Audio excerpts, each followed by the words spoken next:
Hello, everyone. Welcome to Cloud Wars Live, where we talk about the digital revolution and how it's affecting every part of our lives today, from how we work, how we play, how we learn, how we live, how we think.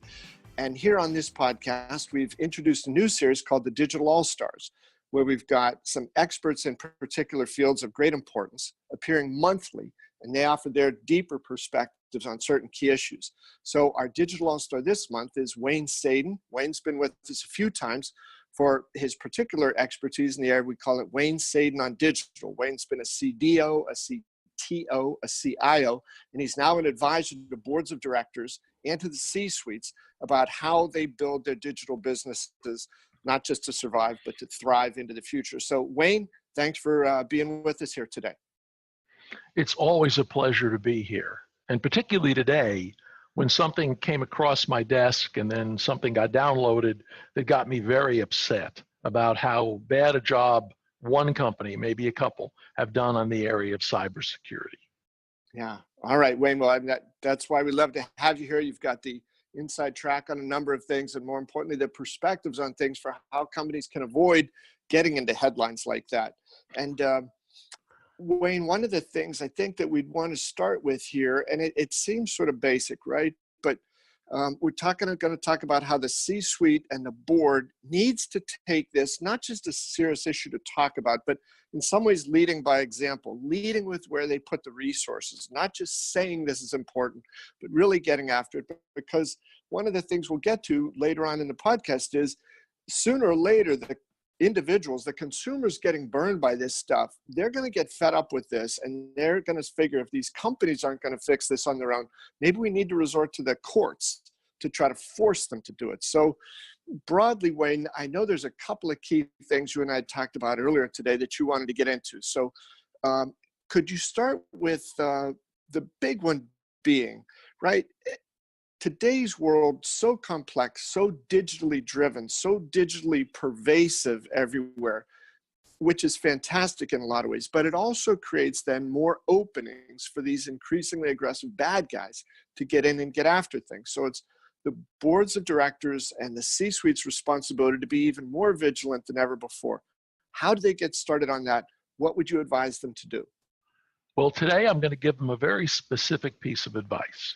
If you're a CIO or a CISO or a C-suite executive or a board director or an investor, go to the government website and download the United States Senate Permanent Subcommittee on Investigations report that came out a couple of days ago, titled How Equifax Neglected Cybersecurity and Suffered a Devastating Data Breach. It's 26 pages of material. If you're non-technical, you just have to read the beginning.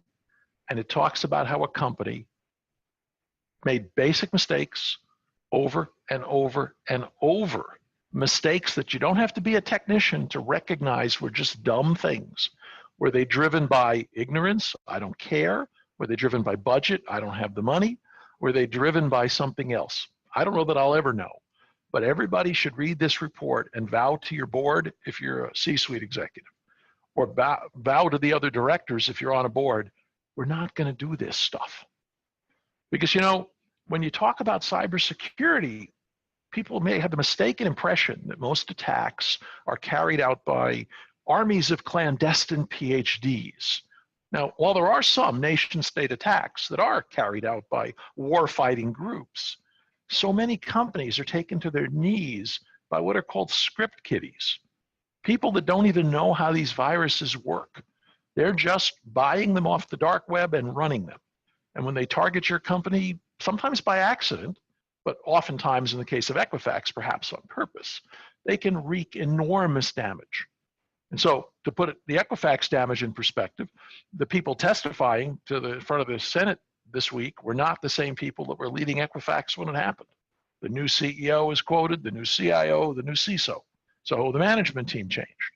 There was also an article that came out of the hearing that said Equifax was spending an extra $1.25 billion in the 2018 to 2020 period for cybersecurity and IT remediation.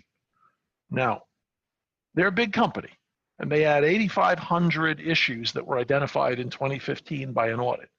but it was a lot less than $1.25 billion to fix those things if they'd fixed them early, if they'd fixed them before they got hacked, before they got attacked, and before their reputation was smeared, their customer reputation was miserable, their executives turned over, the new board directors came in, and all these horrible negatives, which, by the way, their competitors were not affected.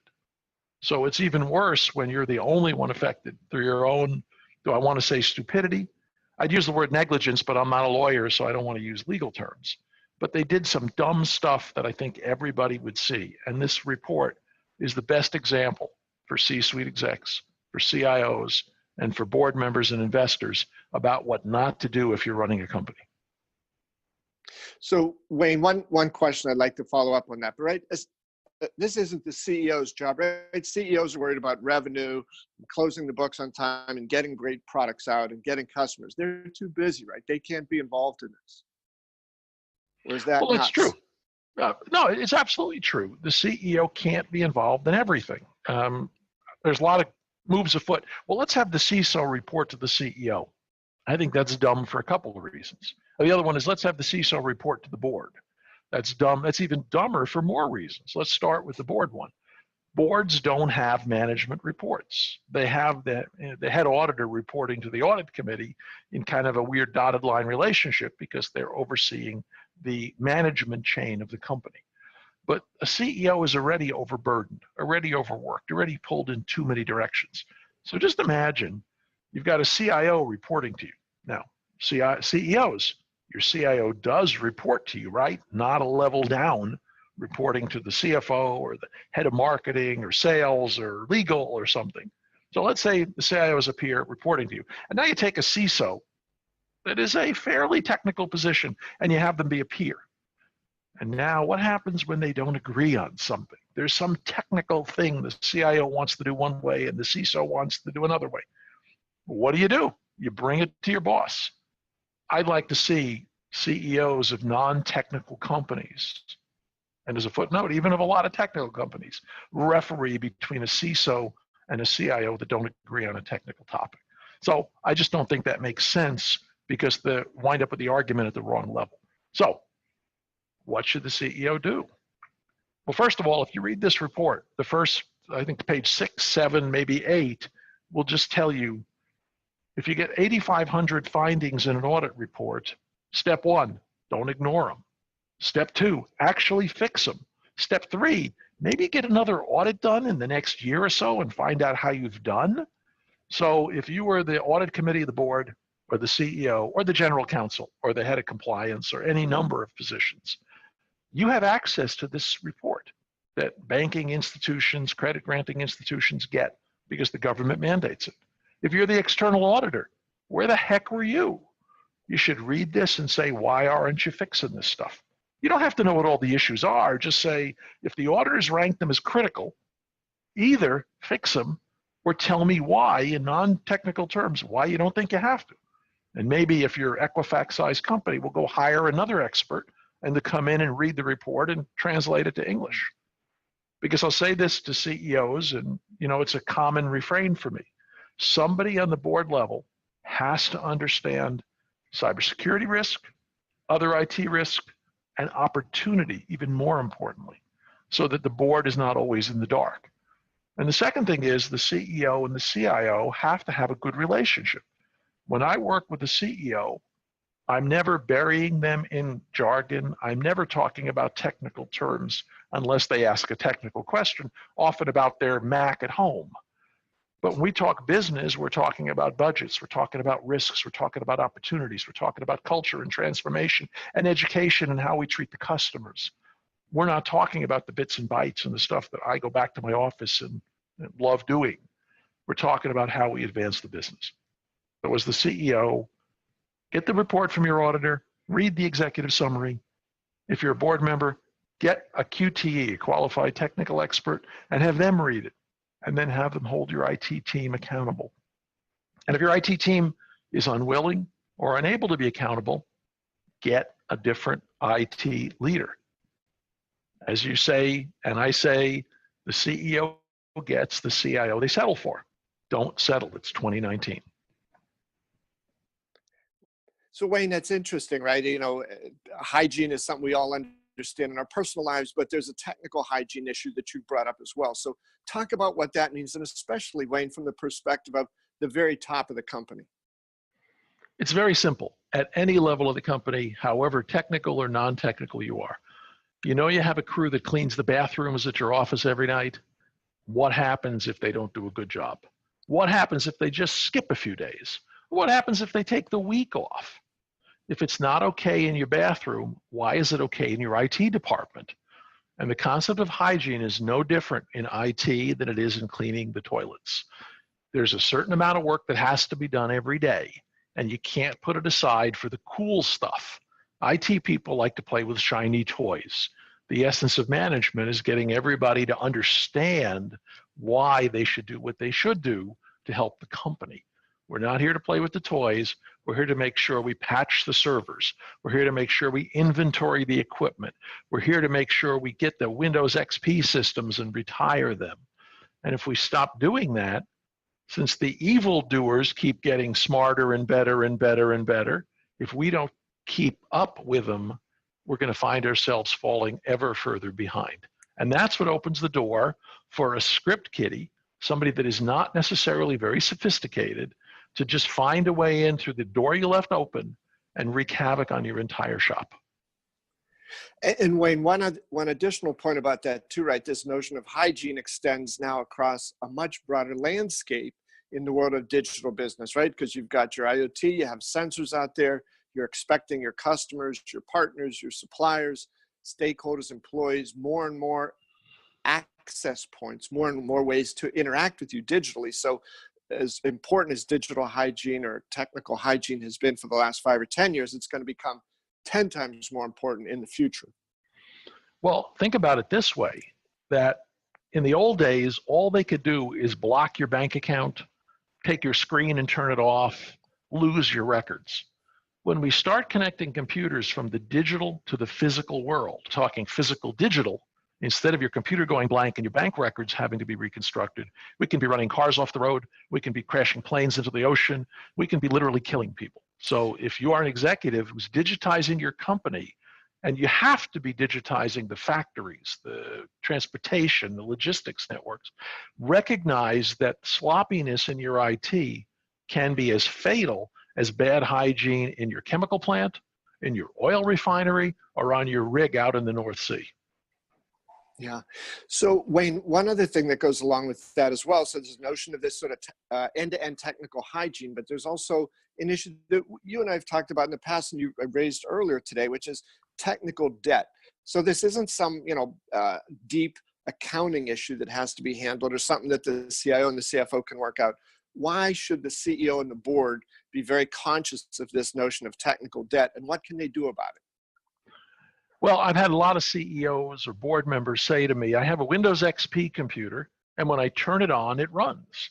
What could possibly be wrong with it? And what could be wrong with it is, first of all, the attackers keep getting smarter. The technology keeps forging ahead, and you're stuck with the old Windows XP model. What makes it worse is periodically software vendors, like every other company that makes a living, says we're going to stop supporting the old model. Ever try to get parts for your 30-year-old car? Why is it hard? Because there's no profit in that. The same thing applies to Microsoft or Oracle or one of the cloud companies. If you're running their software and you don't keep it at least somewhat up to date, you're going to find that you no longer get security patches, and that can be totally catastrophic. Let me give you an example. When the malware that's called ransomware that encrypts your hard drive and asks for a Bitcoin ransom, that would be a number of the old ransomwares. You send them some money, they unlock you, but then you get to NotPetya, the one that took down a lot of the world last year. So if you look at examples of that, the systems that were running old XP, the systems that were not patched, the systems that had these holes left in them because nobody was maintaining them because they were too old to maintain, they were taken down worldwide. And some companies were left with days or weeks or probably the rest of their corporate life, because it ended then, to put this all back together. And so I tell executives, just like if you buy a capital asset and you leave it out in the rain and it rusts, You're going to paint it, you're going to get the rust off, you're going to clean it up, and eventually you're going to throw it away. Think of the bits in your computer, the software rusts.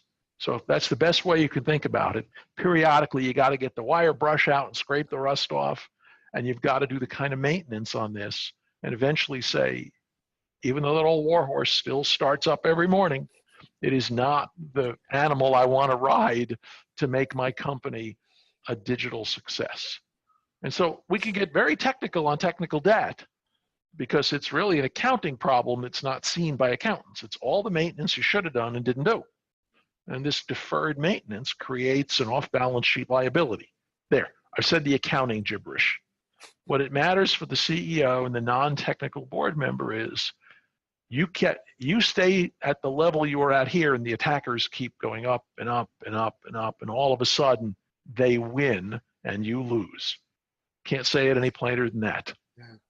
So Wayne, if I could here, I want to tie that to an issue you've addressed on a previous episode, and that is that CEOs get the CIO they settle for, right? And in some ways, if you're a board member, if you're a member of a C-suite, and you continue to believe that these notions of technical hygiene and technical debt are somebody else's problem, not my thing. I'm here, I'm up in the stratosphere of the company.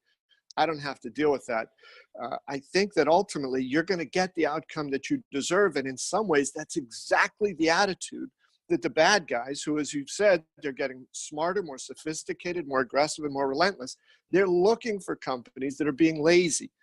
And I'm not an attorney. I don't think that you've been a CDO, a CTO, a CIO. You might be a lawyer. I'm not sure. I don't know. But I think we ought to speculate about this a little. In this litigious society today, these things are not just going to affect your company internally. They are going to lead to lawsuits and litigation that's going to go on for years and could kill a lot of companies. So if there's ever a message that boards and C-suite people need to get, it is that they're not playing with fire here. They're playing with, an ultimate meltdown.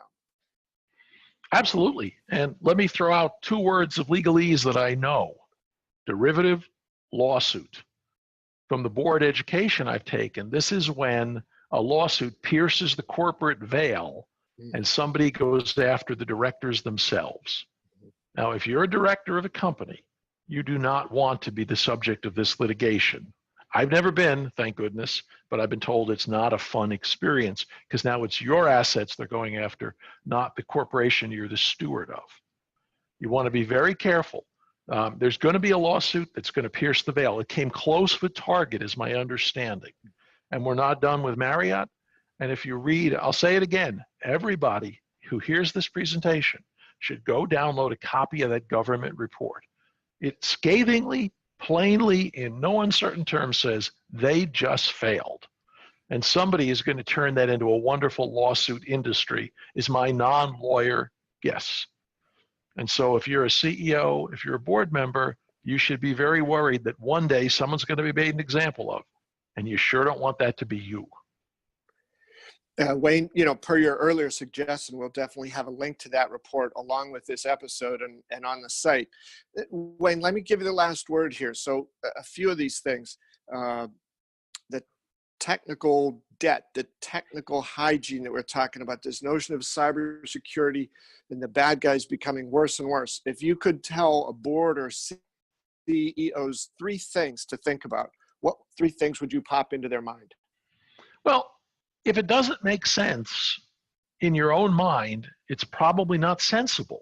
So if the IT group is giving you the millions of virus incursions they saved you from, ask the question, what'd you miss? How do you know that's enough to miss? Just like you would ask anybody else. What I've said a number of times to you is that IT scares people. It scares board members, it scares C-suite executives because they didn't grow up with it. And I don't mean they didn't grow up with an iPhone in their hand.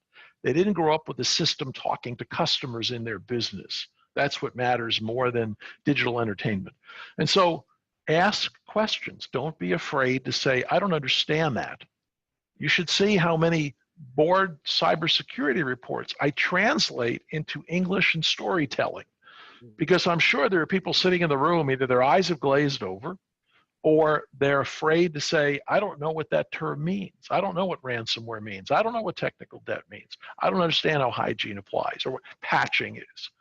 And so if you're a board member or CEO or CFO or anybody but the technical geek, ask them the questions. And I'm going to say this because I say it all the time. It's the risk of cybersecurity breach. It's the risk of failing in a major system implementation. It's the risk of messing up a merger because the cyber stuff doesn't fit together. There are many, many risks, but also there are opportunities. The number of companies I come into that are trying to stitch 200, 300, 500 Excel spreadsheets together, and they call that a system in a publicly traded company. And they get beat up by the auditors every year. Their audit bills continue to skyrocket. If you could come in and fix that stuff, there's money to drop right to the bottom line. It's like shaking the piggy bank and money would fall out. And it's not rocket science. It's intricate. It's like the Jenga game. You got to pull out the right sticks and put them back in the right places. But it is not PhD level computer science. This is basic business. And so I'll start by giving this, end by giving the same message I give the board members and CEOs pretty regularly. Somebody on the board, preferably a director who sits in every meeting, but maybe an observer, needs to be technically competent. What Russell Reynolds has called a QTE, a qualified technology expert. Somebody who can listen to the gobbledygook, read the report and say, I'm calling you out. That doesn't make any sense. Or let's dig one layer deeper. And if a board has someone they can turn to, and a C-suite has someone they trust, whether it's the CDO or the CIO or some outsider, we can cut through all of the obfuscation and all of the technical gibberish that so many people in this field love or maybe hide behind. And so the message for the board and for the CEO is, as you said, you get the CIO you settle for. Get a CIO that can talk to audit, that can talk to legal, that can understand the budget process, that makes sense out of the business world, and lean on that person as a business partner, not just the geek in the basement you brought up to the board meeting. It's very important that you have the right person and then make them part of the team. Wayne, great counsel. Thanks again. I think your ability to talk about these issues as it relates to boards, to C-suite, and the business you have of doing that is terrific. So thanks again for your great thoughts on really significant matters these days. Well, I want to say one more thing, if you don't mind. I want to Sure. put in a plug for a place I'm going to be this week. There is a group of CIOs, hashtag CIO chat, CIOCHAT, that I stumbled upon about a year ago. They're a group of CIOs and some of the observers that work with us. And once a week we come together and we communicate on Twitter. And I'd never seen a tweet jam that worked this way, but I joined and I was accepted in the group just because I said things that people liked or didn't like. We got into some rousing discussions. And it's a group of people, if you're a CIO, that are talking about this kind of stuff, that are talking about issues on the forefront of technology and business and regulation. And so this week, we're all getting together. We're going to Boston for the first CIO Chat live event. And so I'm doing a shameless plug for this group, and I get nothing for it. I'm paying to go there, paying out of my own pocket to go there, because it's a chance to sit with CIOs that I respect, that I trust. And so if you're one of those CIOs listening to this, join the group. It's free. CIO Chat, 1 o'clock in the afternoon, my time, Central Time, obviously adjusts for your time zone. And once you've joined the group, you might get something from it. If you're a CEO, if you're a CFO, read the transcript, see what we're talking about, and then ask your IT people, what do you think of this? It's a way that you can get a very painless education from some very smart people with a lot of good opinions. So I want to make sure that the listeners hear about this. And of course, I'm going to make sure to tell everybody about this podcast and your group of people, because I think these are influencers that should work very well together. Hey, Wayne, that makes sense. Good ideas, there's no boundaries for them. So thanks for that evangelism there. And thank you, everyone out in the audience who's watched. Very, very happy to have your participation. Love to get your feedback. Please send that to me at bobevanspa@gmail.com. And thanks again for joining us here on Wayne Sadin on Digital, part of our Digital All-Star series. Wayne will be doing one of these programs with us every month. And overall here at Cloud Wars Live, we're having a great time digging into the whole digital revolution and how it's changing everything that we do, from how we work, how we play, how we learn, and how we really look at the world around us. So thanks for your time. Thanks for being here. We'll look forward to seeing you next time here at Cloud Wars Live.